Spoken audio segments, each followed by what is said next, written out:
Hi friends, வணக்கம். Welcome back to Sridhar Kavyapriya YouTube channel. இப்போ தான் எங்களோட சேனல் நீங்கள் ஃபஸ்ட் டைம் பார்த்துட்ருக்கீங்கன்னா மறக்காமல் சப்ஸ்கிரைப் பண்ணிவிட்டு பாருங்கள். இன்றைக்கி என்ன வீடியோ பார்க்க போகிறோன்னா டே விலாக் தான்.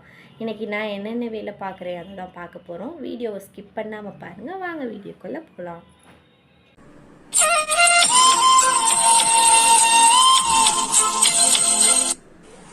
இப்போ பார்த்திங்கன்னா காலையில் எழுந்திரிச்சாச்சு. நான் குளிச்சுட்டுமே வந்துட்டேன்.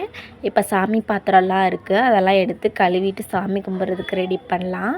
இப்போ பார்த்திங்கன்னா கழுவிட்டு வந்தாச்சு புளி வச்சு.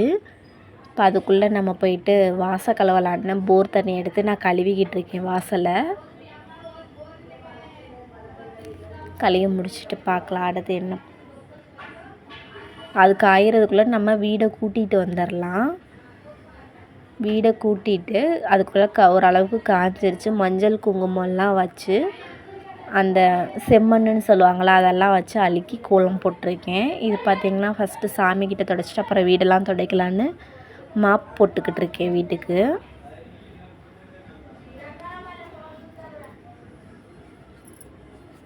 வீடு துடைச்சிக்கிட்டு இருக்கேன். மாங்காய் எடுத்து வந்து சாமி பாத்திரம்லாம் நான் கழுவி வச்சுருந்தேன்ல, அதில் வந்து இப்போ பொட்டு வைக்க போகிறேன். சந்தனம், குங்குமம் இதெல்லாம் வச்சுக்கலாம். வேகமாக வேலை பார்க்கல, அந்த மாதிரி நான் வந்து எடிட் பண்ணியிருக்கேன். அப்படி ரொம்ப ஒரு 3 நிமிஷம் 4 நிமிஷம் வெறும் குங்குமம் சந்தனம் வைக்கிறதே வந்துருந்துச்சு. அதனால தான் ஸ்பீடாக ஓட்டி விட்ருக்கேன். பார்த்திங்கன்னா பொட்டெல்லாம் வச்சு முடிச்சாச்சு. இப்போ சாமி கும்பிட்றதுக்கு ரெடி பண்ணலாம். இந்த குடத்துல வந்து தண்ணியும் அந்த சிவனுக்கு கீழே ஒரு தட்டு வச்சுருக்கேன், அதுலேயும் தண்ணி ஊற்றி வைப்போம் நாங்கள் வீட்டில் எப்போதும். நீங்கள் எப்படி வைப்பீங்கன்னு சொல்லுங்கள். பார்த்திங்கன்னா ஃபஸ்ட்டு கம்ப்யூட்டர் சாம்பிராணி இருந்துச்சு, அதை தான் பற்ற வச்சு சாமி கும்பிட்றேன்.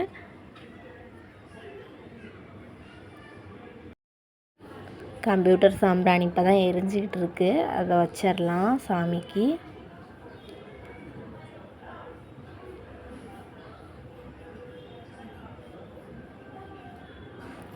இப்படி சாமிக்கெல்லாம் சுற்றிட்டு அப்புறமா வச்சிடலாம் சாமிக்கிட்ட.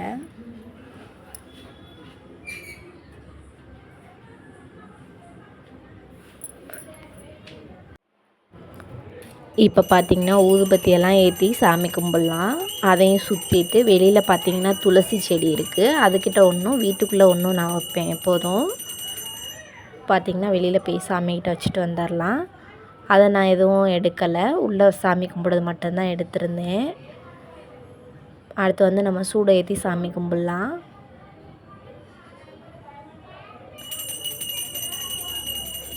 சூடமும் ஏற்றி 3 தடவை சுற்றிட்டு சாமி கும்பிட்டு அப்புறமா அடுத்த வேலை என்னன்னு பார்க்கலாம்.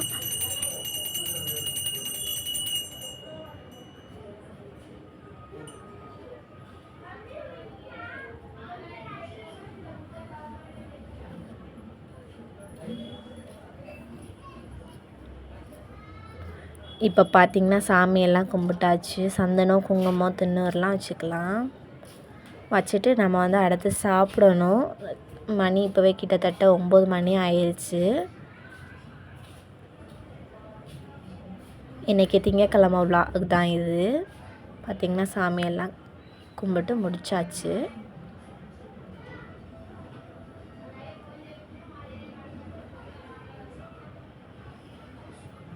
பார்த்திங்கன்னா அத்தாச்சி வீட்டிலேருந்து கொண்டு வந்திருந்தேன் சப்பாத்தியும் உருளைக்கிழங்கும் தான் இப்போ காலையில் சாப்பிட்றேன். மத்தியானத்துக்கு என்ன செய்யலான்னு பார்க்கலாம். பார்த்திங்கன்னா அரிசியும் பருப்பும், கோயம்புத்தூர் சைட்லாம் சொல்லுவாங்களா அரிசி பருப்பு சாப்பாடு அப்படின்னு சொல்லி, அதுதான் இன்றைக்கி பண்ண போகிறேன். ஃபஸ்ட்டு அரிசியையும் பருப்பையும் நல்லா கழுவி அலசிட்டு ஊற வச்சுக்கலாம். அதுக்கு இப்போ தேவையான பொருள்லாம் நம்ம இப்போ கட் பண்ணிக்கலாம். பூண்டு, தக்காளி, வெங்காயம், கருவேப்பிலை, கொத்தமல்லி தழை, இது பார்த்திங்கன்னா கடுகு, அது மிளகும் சீரகமும், பச்சை மிளகாய் இருந்தால் அதுவுமே நீங்கள் சேர்த்துக்கணும். என்கிட்ட இல்லாதனால நான் சேர்க்கலை. இப்போ தேவையான அளவுக்கு எண்ணெயை ஊற்றிக்கலாம். அதில் நான் குக்கரில் தான் செய்ய போகிறேன்.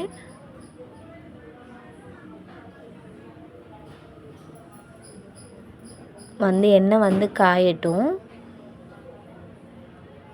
பார்த்திங்கன்னா எடுத்து வச்சுருக்கேன். ஃபஸ்ட்டு கடுகு போடலை, நான் மிளகும் ஜீரகத்தையும் ஃபஸ்ட்டு சேர்த்துக்கிறேன். அது கொஞ்சம் பொரியட்டும், அதுக்கப்புறமா கடுகு போடலான்னு வச்சுருக்கேன். மிளகும் ஜீரகம் பார்த்திங்கன்னா நல்லா பொரிஞ்சிருச்சு. இப்போ நம்ம எடுத்து வச்சுருக்க கடுகையும் அதில் நம்ம சேர்த்துக்கலாம். கடுகு பார்த்திங்கன்னா பொரிஞ்சிக்கிட்டு இருக்கு.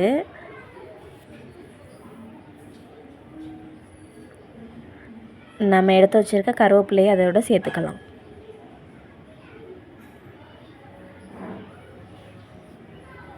இப்போ அடுத்து நம்ம நறுக்கி வச்சுருக்க வெங்காயத்தையும் அது கூட சேர்த்து வதக்கலாம்.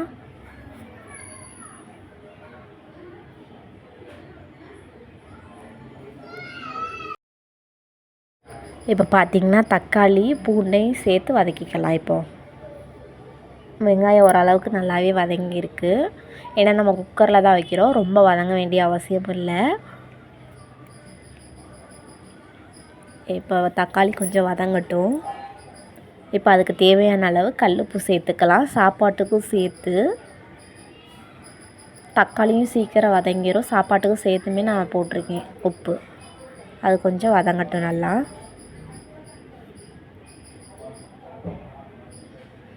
பார்த்திங்கன்னா வதங்கிக்கிட்டு இருக்கு. இப்போ இதில் தேவையான அளவு மஞ்சத்தூள் சேர்த்துக்கலாம்.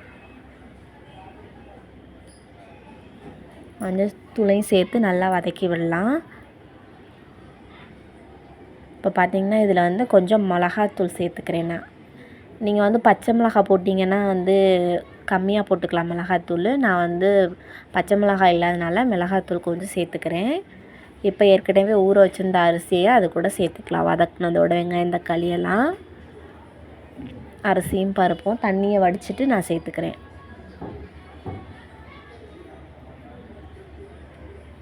அதை சேர்த்துட்டு நான் வந்து ஒரு 1.5 கிளாஸ் வச்சுருந்தேன் நான் கிளாஸ் அளவு.